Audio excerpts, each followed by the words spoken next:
Understanding Snow Crash in English.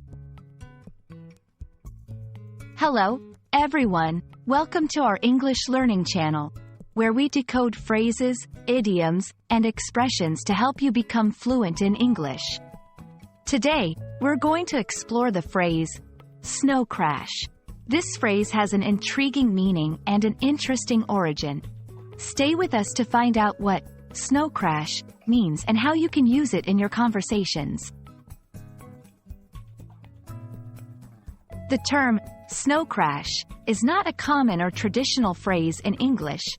It's a neologism that became popular after the publication of Neal Stephenson's science fiction novel titled Snow Crash in 1992. The phrase has two components: snow, which we usually know as the soft, white flakes that fall during winter, and crash, a sudden failure or breakdown.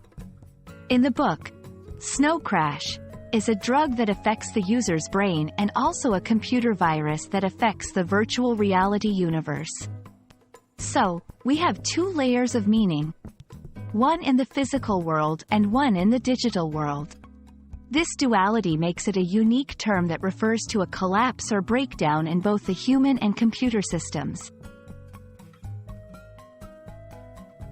While you may not use snow crash in everyday conversation since it's specific to those familiar with the novel or the concept it represents, it's a good example of how English can be adapted and evolve with pop culture.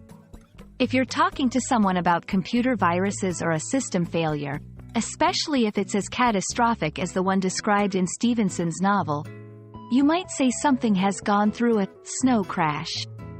It can be a creative way to describe major malfunctions or disruptions in a system. With any new phrase or word you learn in English, it's crucial to understand the context in which it is used. Snow crash comes from a specific context within a science fiction narrative. Without knowing the story behind it, it might be confusing. Always look for the story or the situation where a phrase is used to get a better grasp of its meaning. I hope this explanation helps clarify the phrase, snow crash, for you. English is a living language that is constantly being influenced by literature, pop culture, and technology. Remember, understanding the origin and usage of such phrases enriches your vocabulary and helps you appreciate the diversity and dynamism of the English language. Until next time, keep learning and keep practicing. See you in the next video.